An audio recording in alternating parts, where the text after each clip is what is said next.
Guys, എല്ലാവർക്കും പുതിയൊരു വീഡിയോയിലേക്ക് സ്വാഗതം. എല്ലാവർക്കും ഓണാശംസകൾ. അപ്പോൾ ഇന്ന് ഓണമാണ്. രാവിലെ പൂക്കളമൊക്കെ ഇട്ട് കേട്ടോ, നമ്മൾ തൃക്കാക്കരപ്പനൊക്കെ വെച്ചു. അതിൻ്റെ ഒരു വീഡിയോ ഞാൻ കാണിച്ചു തരാം. രാവിലെ അമ്മയാണ് വെച്ചത്, പിന്നെ ഞാനാണ് പൂക്കളം ഇട്ടത്. അതിൻ്റെ വീഡിയോ ഇപ്പം കാണിക്കാം കേട്ടോ. അപ്പോൾ എനിക്കാണെങ്കിൽ രാവിലെ അമ്പലത്തിൽ പോകണം, ഓണക്കോടിയൊക്കെ ഇട്ട് അമ്പലത്തിൽ പോകണം. അമ്പലത്തിൽ പോയി കഴിഞ്ഞിട്ട് ബാക്കി വിശേഷങ്ങൾ കാണിക്കാം. ഇപ്പോൾ ഈ കാണുന്നത് രാവിലെ തൃക്കാക്കരപ്പനെ വെക്കാനുള്ള ഒരുക്കങ്ങളാട്ടോ. അമ്മയാണെങ്കിൽ 4 മണിക്ക് എഴുന്നേറ്റ് ഒരു 4:30 ആയപ്പോഴാട്ടോ അമ്മ കുളിച്ചിട്ട് വെക്കാൻ തുടങ്ങിയത്. എനിക്കാണെങ്കിൽ എഴുന്നേക്കാൻ നല്ല മടിയുണ്ടായിരുന്നു. പിന്നെ വീഡിയോ എടുക്കേണ്ടതുകൊണ്ട് ഞാൻ എഴുന്നേറ്റതാണ്. പൂവെല്ലാം കട്ട് ചെയ്തിട്ട് തലേന്ന് രാത്രി വൈകിയാണ് ഞാൻ കാണുന്നത്. അതുകൊണ്ടാണ് നല്ല ഉറക്കക്ഷീണം ഉണ്ടായിരുന്നത്. എങ്ങനെ എഴുന്നേറ്റുന്നത് പോലും എനിക്കറിയത്തില്ല. അമ്മ വന്ന് വിളിച്ചപ്പോൾ എനിക്കാണെങ്കിൽ ഭയങ്കര എണ്ണിക്കാൻ നല്ല മടിയായിട്ട് ഇല്ലെന്ന് പറഞ്ഞുകൊണ്ടിരുന്നതാണ് ഞാൻ. ഇങ്ങനെ കണ്ടു നിൽക്കുമ്പോൾ നല്ലൊരു പോസിറ്റീവ് ഫീലിംഗ് ആണ് കേട്ടോ. അമ്മ ഇങ്ങനെ തൊഴുത് കൊണ്ട് വെക്കുന്നതും പിന്നെ നെറുകിലാണെങ്കിൽ തുളസിക്കതിൽ ചൂടുന്നതും പിന്നെ ഈ കോലം വരയ്ക്കുന്നതൊക്കെ നല്ല രസമാണ് കേട്ടോ. നല്ല രസം, നല്ലത് കാണുമ്പോൾ നമുക്കൊരു നല്ലൊരു പോസിറ്റീവ് ഫീലിംഗ് ആണ്. 3 അപ്പനെ കേട്ടോ വെക്കുന്നത് തൃക്കാക്കരപ്പൻ. ഇത് വാമനനാണ്, മഹാവിഷ്ണുവിൻ്റെ അവതാരമാണ്. അങ്ങനെയാട്ടോ ഇത് അറിയപ്പെടുന്നത്. പിന്നെ ഇപ്പോൾ കടകളിലൊക്കെ ഇങ്ങനെ വാങ്ങാൻ കിട്ടും. പക്ഷെ നമ്മളങ്ങനെ വാങ്ങുന്നൊന്നും വെക്കത്തില്ല. മണ്ണുകൊണ്ട് തന്നെ അമ്മ ഉണ്ടാക്കുന്ന കേട്ടോ. ഉണ്ടാക്കുന്ന വീഡിയോ എടുക്കണമെന്ന് ഞാൻ വിചാരിച്ചായിരുന്നു. പിന്നെ രാത്രി തന്നെയാണ് പൂവൊക്കെ കട്ട് ചെയ്യുന്നുണ്ട്. ആ തിരക്കിനിടെ എനിക്ക് എടുക്കാൻ പറ്റിയില്ല. പിന്നെ നെറുകിലാണെങ്കിൽ തെറ്റിപ്പൂവും പിന്നെ കോളാമ്പിയൊക്കെ വെക്കും കേട്ടോ. അങ്ങനെയാണ്. ഈ 2 വർഷവും ഞങ്ങൾ ഉണ്ടാക്കിയിട്ടുണ്ടായിരുന്നു കേട്ടോ ഈ തൃക്കാക്കരപ്പനെ. അതിന് മുന്നേയൊക്കെ അമ്മയ്ക്ക് കാൽവേദനയൊക്കെ ആയതുകൊണ്ട് അങ്ങനെ പൂക്കളം മാത്രമായിരുന്നു ഇടുന്നത്. ഇത് വെക്കുമ്പോഴാണ് ഞങ്ങൾക്ക് ഭയങ്കരമായിട്ട് ഒരു ഐശ്വര്യമൊക്കെ ഫീൽ ചെയ്യുന്നത്. പിന്നെ അത് കണ്ടോ, കോടി ഉടുക്കുവാണ്. അതൊരു പുതിയ തോർത്തിൻ്റെ അറ്റത്തുനിന്ന് നൂലെടുത്തിട്ടാണ് കോടി ഉടുക്കുന്നത്. അങ്ങനെയൊക്കെ ഉണ്ട് കേട്ടോ. ഇത് നമ്മളൊരു ഫാഷനായിട്ട് വെക്കുന്നതല്ല, നമ്മളൊരു ആചാര രീതിക്ക് തന്നെ വെക്കുന്നതാണ്. കണ്ടോ, കോടി ഉടുക്കുവാണ്. അങ്ങനെ രാവിലെ ആയി കേട്ടോ. അപ്പോഴത്തേക്കും ഞാൻ പിന്നെ പൂവിടാൻ വന്ന്, കുളിച്ചിട്ടൊക്കെ പൂവിടാനൊക്കെ വന്നതാണ് കേട്ടോ. ഞാൻ കുളിക്കാൻ പോയ നേരത്തെ എനിക്കൊരു കാര്യം മിസ്സായിട്ടുണ്ടായിരുന്നു. തൃക്കാക്കരപ്പന് കഴിക്കാൻ വേണ്ടി നമ്മൾ അട പുഴുങ്ങും കേട്ടോ. അതിങ്ങനെ കൊടുക്കും, വെള്ളവും കിണ്ണിക്കകത്ത് വെള്ളവും കുറച്ച് അടയും കൂടി നമ്മളിങ്ങനെ വെച്ച് കൊടുക്കും കേട്ടോ. രാവിലെ മാത്രമല്ല കേട്ടോ, നമ്മൾ വൈകുന്നേരം ഉച്ചക്കൊക്കെ കഴിക്കാൻ കൊടുക്കും. പിന്നെ ഞാനാണെങ്കിൽ അമ്പലത്തിൽ പോയിട്ടൊക്കെ വന്ന് അപ്പോഴത്തേക്കും ചേച്ചിയും മോനും അവിടെ ഉണ്ടായിരുന്നു. അവർ അമ്പലത്തിൽ പോയിട്ട് വന്നതാണ്. രാവിലെ കഴിക്കാനായിട്ട് ഉപ്പുമാവും ദോശയും ഉണ്ടായിരുന്നു. ഞാനാണെങ്കിൽ ഉപ്പുമാവാണ് കഴിച്ചത്. പിന്നെ ഞങ്ങൾക്ക് ഫോട്ടോ എടുക്കണം കേട്ടോ, അതിനുവേണ്ടിയാണ്. അതുകൊണ്ട് ഓണക്കോടി ഒന്നും ഊരിയിട്ടില്ല. ഫോട്ടോ ഒക്കെ എടുക്കാൻ വേണ്ടി കഴിച്ചിട്ട് പെട്ടെന്ന് പോവാണ്. അങ്ങനെ ദാണ്ട് അവൻ്റെ ഓണക്കോടി വീണ്ടും എടുത്തിട്ട് ഫോട്ടോ എടുക്കാൻ വേണ്ടി. ഹാപ്പി ഓണം എന്ന് പറഞ്ഞേ, ഹാപ്പി ഓണം. അങ്ങനെ അവൻ്റെ ഫോട്ടോ ഒക്കെ എടുത്ത് കഴിഞ്ഞിട്ട് പിന്നെ ഞാൻ എടുക്കാൻ വേണ്ടി ഇരിക്കുകയാണ് കേട്ടോ. അങ്ങനെ പിന്നെ ഞാനും എടുത്തു. അമ്മേ, എല്ലാ പണിയും കഴിഞ്ഞോ? ബാക്കി എല്ലാം കഴിഞ്ഞോ? ശരി, ഉറക്കൊക്കെ പറയാം. ഹാപ്പി ഓണം എന്ന് പറ.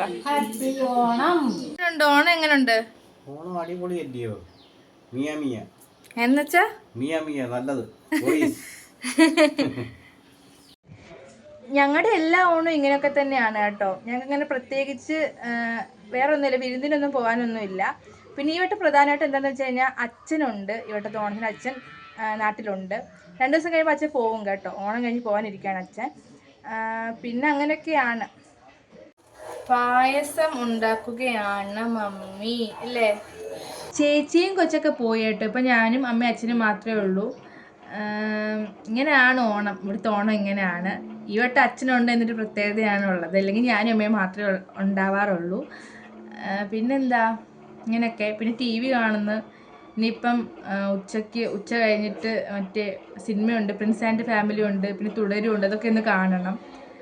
പിന്നെന്താ, അങ്ങനെയൊക്കെയാണ്. പിന്നെ ആണെങ്കിൽ 2 വർഷം മുന്നേ ഒക്കെ ഇവിടെ ഓണപ്പരിപാടി ഉണ്ടായിരുന്നു. ഇപ്പോൾ ഓണപ്പരിപാടി ഇല്ല. ഈ ഓണപ്പരിപാടി ആകുമ്പോഴാണ് എനിക്കൊക്കെ ആണെങ്കിൽ ഓണം ഭയങ്കര ഇത്, അല്ലെങ്കിൽ ഞങ്ങൾക്കൊരു രസമില്ലല്ലോ. ഇത് ഇങ്ങനെ തന്നെയാണ് നോർമലി ഓണം. അപ്പം ഓണപ്പരിപാടി ഉള്ളപ്പോഴാണ് ഭയങ്കരമായിട്ട് അയ്യോ ഓണം എന്നൊരു ഇത് വരുന്നത് എനിക്കൊക്കെ. അപ്പോഴാണ് ഒരു രസമുള്ളൂ. ഇപ്പോൾ ഓണപ്പരിപാടി ഇല്ല കുറച്ച് നാളായിട്ട്. അപ്പോൾ അതൊരു ഭയങ്കര മിസ്സിങ് ആട്ടോ, ഓണപ്പരിപാടി ഇല്ലാത്തത്. അങ്ങനെയൊക്കെ. ഞാൻ വിചാരിച്ചാൽ ചിലപ്പോൾ ഇന്ന് മഴയായിരിക്കുമെന്ന്, പക്ഷെ മഴയൊന്നുമില്ല. അങ്ങനെയൊക്കെ. ഞാനീ പോയിട്ട് സിനിമ കാണട്ടെ.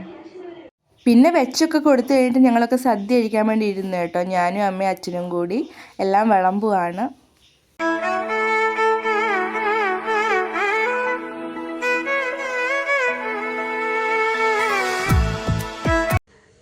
ഞാനാണെങ്കിൽ ഉച്ചയ്ക്ക് ചോറൊക്കെ കഴിച്ചിട്ട് നല്ലപോലെ കിടന്നൊന്ന് ഉറങ്ങിയെന്ന് വെച്ച് കഴിഞ്ഞാൽ എനിക്ക് തോന്നുന്നു ഒരുപാട് നേരം ഉറങ്ങി. ഞാനും അമ്മയും അച്ഛനും ഞങ്ങൾ 3 പേരും കിടന്നുറങ്ങി.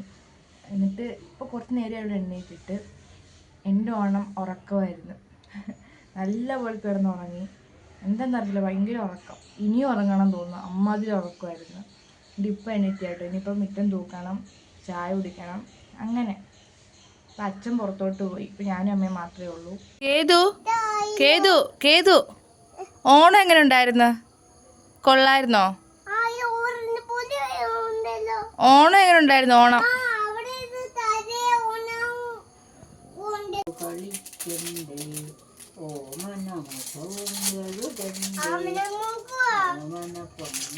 ഇവനാണെങ്കിൽ വൈകുന്നേരമൊക്കെ ആയപ്പോൾ വന്നേ കേട്ടോ. ചേച്ചിക്കൊക്കെ നാളെയാണ് വിരുന്ന്, അവരൊക്കെ നാളെ വരും.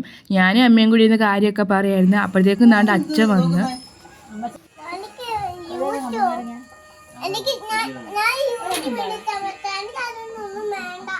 ജ്യൂസ് വാങ്ങിച്ച അതുകൊണ്ട് അവനൊന്നും വേണ്ട.